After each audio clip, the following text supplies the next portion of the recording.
ಇದನ್ನ ಬಿಸಿಬೇಳೆ ಬಾತ್ ಅಂತ ಮಾತ್ರ ಅನ್ಕೊಳಕ್ ಹೋಗ್ಬೇಡಿ. ಇದನ್ನೇನಾದ್ರೂ ನಾನ್ ಬಿಸಿಬೇಳೆ ಬಾತ್ ಅಂದ್ರೆ ನೀವೆಲ್ಲ ನಾನ್ ಸುಮ್ನೆ ಬಿಡಲ್ಲ.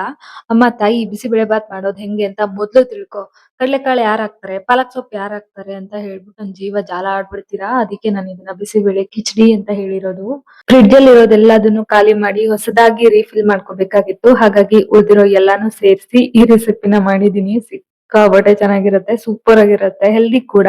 3 ತರದ ಬೇಳೆ, ಕಡ್ಲೆಕಾಳು, ಬೀನ್ಸು, ಮೂಲಂಗಿ, ಕ್ಯಾರೆಟ್ ಮತ್ ಯಾವ್ದಾದ್ರು ತರಕಾರಿ ಇದ್ರೆ ಆಡ್ ಮಾಡ್ಕೊಳ್ಳಿ. ಚೆನ್ನಾಗಿ ಬೇಯಿಸಿ ತೆಗ್ದಿಟ್ಕೊಳ್ಳಿ. ನಂತರ ಹಸಿ ತೆಂಗಿನಕಾಯಿ, bisibele bath powder already recipe share ಮಾಡಿದ್ದೀನಿ. ಬಿಸಿಬೇಳೆ ಬಾತ್ ಪೌಡರ್ದು ನೆನ್ಸಿರೋ ಹುಣಸೆ ಹಣ್ಣು ನೀರ್ ಹಾಕಿ ಗ್ರೈಂಡ್ ಮಾಡಿ ತೆಗ್ದಿಟ್ಕೊಳ್ಳಿ. ನಂತರ ಪಾತ್ರೆಯಲ್ಲಿ ಎಣ್ಣೆ, ಸಾಸಿವೆ, ಜೀರಿಗೆ, ಒಣಮೆಣಸು, ಕರ್ಬೇವು, ಈರುಳ್ಳಿ, ಸ್ವಲ್ಪ ಪಾಲಕ್ ಸೊಪ್ಪಿತ್ತು ಅದನ್ನು ಕೂಡ ಸಣ್ಣದಾಗಿ ಕಟ್ ಮಾಡಿ ಸೇರಿಸಿ ಎಲ್ಲಾನು ಚೆನ್ನಾಗಿ ಫ್ರೈ ಮಾಡ್ಕೊಂಡು ಇದಕ್ಕೆ ಅರಿಶಿಣದ ಪುಡಿ, ಸ್ವಲ್ಪ ಧನಿಯಾ, ಅಚ್ಚ ಖಾರದ ಪುಡಿ ಎಲ್ಲ ಸೇರಿಸಿ ಮತ್ತೆ ಬಾಡಿಸ್ಕೋಬೇಕು. ಒಂದೇ ಒಂದು ಹುಳಿ ಟೊಮ್ಯಾಟೊ ಹಾಕಿದೀನಿ. ಆಲ್ರೆಡಿ ಹುಣಸೆ ಹಣ್ಣನ್ನ ಸೇರ್ಸಿದೀವಲ್ವಾ ಮಸಾಲೆಗೆ, ಸೊ ಒಂದು ಹುಳಿ ಟೊಮ್ಯಾಟೊ ಸಾಕು.